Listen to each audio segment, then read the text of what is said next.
I need to preface what I'm about to say with two observations. The first is what we call a trigger warning. I know some people pretend not to understand what that means or to understand why it's important, but I'm about to share with you some details of scenes in Gaza that are, for many people, close to unbearable.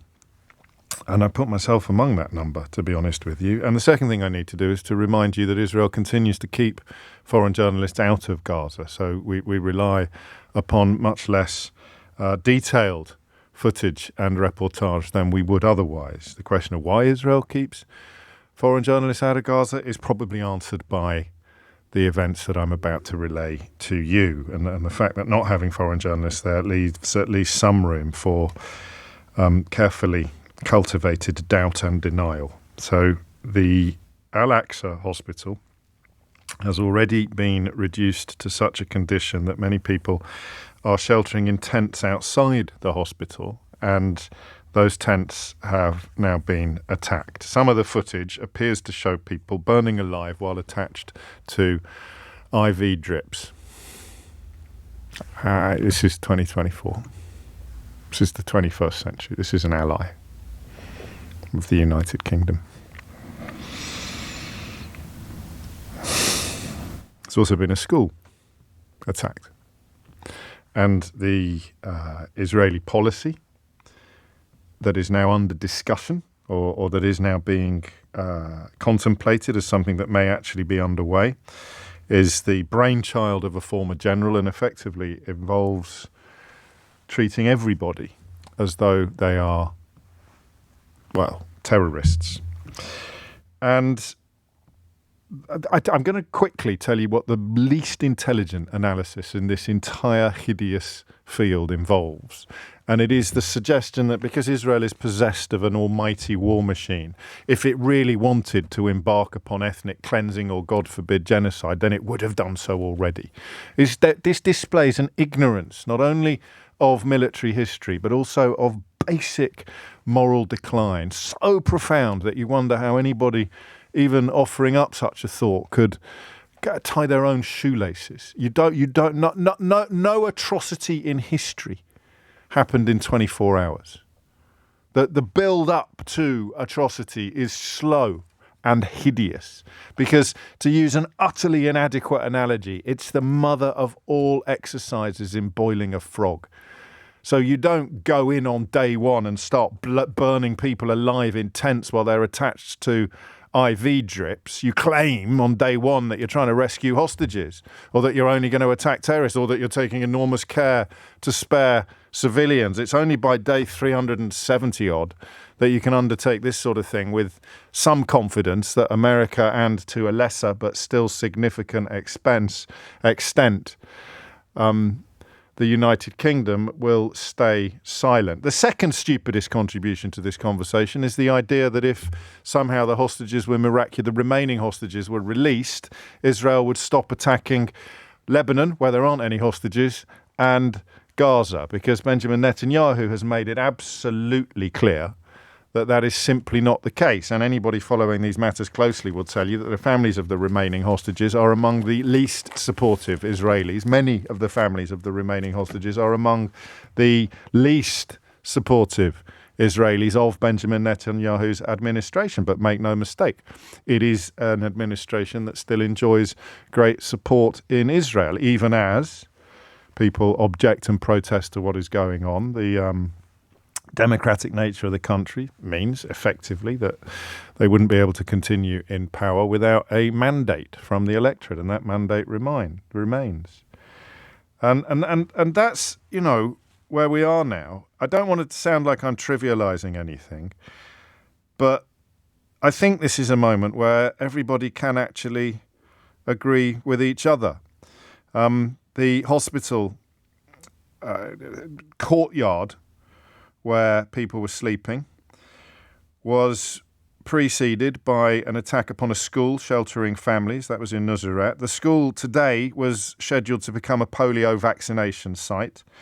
Philippe Lazzarini, who is the Commissioner General of UNRWA, describes another night of horror tents up in flames due to an airstrike on the courtyard of Al-Aqsa Hospital where people sought shelter.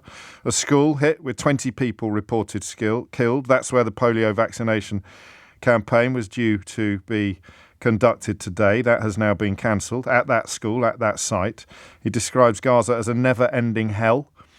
All of this must not become the new norm. Humanity must prevail. Is it too late? Has it already become the new norm? In Lebanon, as you know, United Nations troops have come under attack. There are reports of Israeli tanks moving into United Nations compounds, and as that contributor to the news just explained, that is akin to a sort of conscious, if you like, attacks on civilians, and it is something that is being undertaken with, and here's the word that I think describes most of what we are describing today, it is being undertaken with apparent impunity. Some countries, of course, continue to at least make the right noises, most notably Spain and latterly Ireland as well, who have troops in the space affected. But of course, America, crucially, and the United Kingdom, relevantly, continue to essentially, I can't say turn a blind eye, but engage in complicity while also condemning. And without proper condemnation, of course, Netanyahu will carry on. This is a statement from UNIFIL, which is the United Nations interim force in Lebanon. Last night, a peacekeeper. Just think about that word for a minute. A peacekeeper. UNIFIL's headquarters in Nakara was hit by gunfire due to ongoing military activity nearby. He underwent surgery at our Nakara hospital to remove the bullet and is currently stable. We do not yet know the origin of the fire. Also last night, buildings in our UN position in Ramya sustained significant damage due to explosions from nearby shelling. We remind all actors of their obligations to ensure the safety and security of UN personnel and premises, including avoiding combat activities near UNIFIL positions. I think we've reached the point now where, and of course the condemnation of various United Nations organizations and United Nations institutions by members of the Israeli administration and members of the Israeli government is well underway. So I don't know how much you have listened to our coverage of this over the last year and a bit, but the point at which the really terrible stuff moved into focus was the point at which people who rang me would not answer a question about how many deaths would be too many deaths. Now, I appreciate it was a very simplistic question, but you had people in the Israeli cabinet who were prepared essentially to suggest that there was no such thing as an innocent Arab. They would certainly claim that there was no such thing as an innocent life in Gaza. The ludicrous and frankly insulting insistence that great measures are taken to spare civilians should never really have been allowed to see the light of day. But it didn't just see the light of day. It got rolled up so many flagpoles in the United Kingdom and the United States that it became actually a sort of accepted analysis of a situation despite being completely at odds with all available statistical evidence. But that, to me, and I apologise for reducing it down to the conversations that we've had, but that's all I've done. That's all I've done, is have conversations. And God, it feels inadequate, doesn't it, when I'm reporting to you that I have seen footage this morning of people burning alive while apparently still attached to IV facilities, IV equipment in tents to which they have been consigned as a consequence of the hospital in the courtyard of which these tents have been erected being either completely unfit for purpose due to previous bombings or utterly inundated. So the idea that inability to answer the question of how much looked like too much, how much would constitute, if you like, disproportionality? How far did entitlement reach? And I had this terrifying fear, and I told you at the time, that people didn't have the guts to say out loud what some members of the Israeli cabinet were saying, that they didn't really think there was a limit on how many people could die or be killed by the Israeli defence force. You could hear it sometimes in the voice. You could hear the fury about even being asked the question. You'd simply say, well, how many is too many? It's 40,000 now, or it's 20,000 now. Will 30,000 be too many? And this, to my mind, utterly spurious notion that you're going to eradicate Hamas or get the hostages released by killing tens of thousands of civilians. And when perhaps the bloodlust was no longer being satisfied by what was going on in Gaza, they turned their attention to Lebanon and start killing civilians there. And up to and including, it would appear, United Nations peacekeepers, at least attacking. So is this a moment, and this is what I mean about the fear of sounding as if I'm trivializing it, is this a moment where finally everyone can actually agree that Benjamin Netanyahu's administration is embarked upon a course of utterly detached impunity? They care not a jot what the rest of the world may think. They don't care about the United Nations. They don't care about their allies in the United States or indeed in the United Kingdom. They don't care about the civilian death toll. They don't care about the burning children. They don't care about anything really except continuing this, I don't know what you would call it now, carnage? Dozens of Israeli soldiers were hurt after Hezbollah said it struck a military base with a swarm of drones. So, I mean, again, looking at the early coverage of the events of the last 24 hours, it looks at the moment like Hezbollah is making more effort to confine its attacks to military sites than Israel is. Just in the context of that attack, obviously the missiles continue to fly into northern Israel. So a squadron of attack drones crossed the border into northern Israel. And I will get now probably 5,000 text messages accusing me of imbalance for pointing out that nobody died. Nobody has been filmed burning alive. No children are now being mourned by displaced parents. So is this the moment at which everybody can agree that Benjamin Netanyahu's government is completely without, what's the word I want? Completely without, what's the word I want? Conscience? Pause? Unstoppable? There is literally nothing in place in this context now that could be meaningfully described as a deterrent to continuing the killing. Because countries have called for it. Individuals have called for it. Allies have called for it. People in Israel have called for it.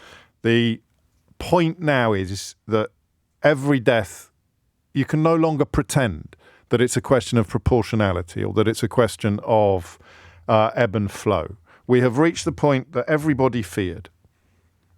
Everybody who has insisted for the last year and a bit that they feel no more or less horror at the thought of a burning Israeli than they do at the thought of a burning Palestinian. There is no hierarchy of human value for so many people who are not personally invested in the region, the politics or the war. And the greatest fear of people like them, people like me, the greatest fear has always been that extremist attitude inserted into the very heart of government by Benjamin Netanyahu as an exercise entirely in self-preservation is now just government policy. We will carry on killing. We can't even tell you why we're killing anymore. Oh, we're trying to eradicate Hezbollah, or we're trying to eradicate Hamas, or we're trying to get the hostages released.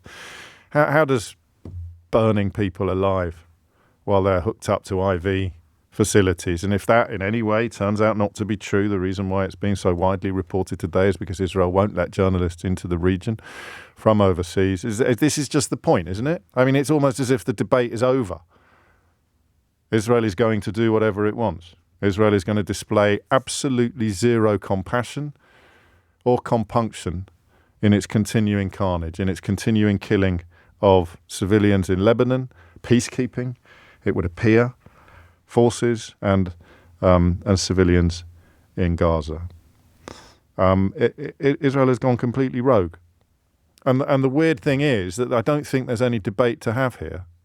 Because you can't, with a straight face, claim that Israel is demonstrating compassion or Israel is demonstrating restraint or Israel is still enjoying proportionality. This is now gone. And because it's a boiled frog, because it's a slow increase. I mean, it's only a year and a bit since I was sitting here trying to explain to you why nobody could expect Israel not to respond in an incredibly violent fashion, why Hamas had handed Israel the right to exact appalling revenge upon territories that sheltered Hamas. And I believed it then and I still believe it now. But my God, we passed the point of proportionality. We passed the point of entitlement. We passed the point of retaliation. God knows how long ago. Be a different point for many people. For me, probably, the point at which my alarms started ringing loudest was the point at which they started bombing the places to which they told the people to move to stay safe. An experience that Lebanese civilians are now sharing in, following the experiences in Gaza. 90 minutes after 10 is the time. That's it, isn't it? This is the point at which no one can pretend anymore that there is any break upon Netanyahu's murderous ambitions. There is no compassion to be exercised. There is no compunction to be applied. This is it. I don't know how it ends. I don't know the point in asking how it ends. I just know that the Israeli army is going to carry on butchering civilians on a scale that is almost beyond belief, because they have established without any doubt whatsoever that if there are any people in the world capable of stopping them, it would be Joe Biden, and he is not going to do it. So that's where we are.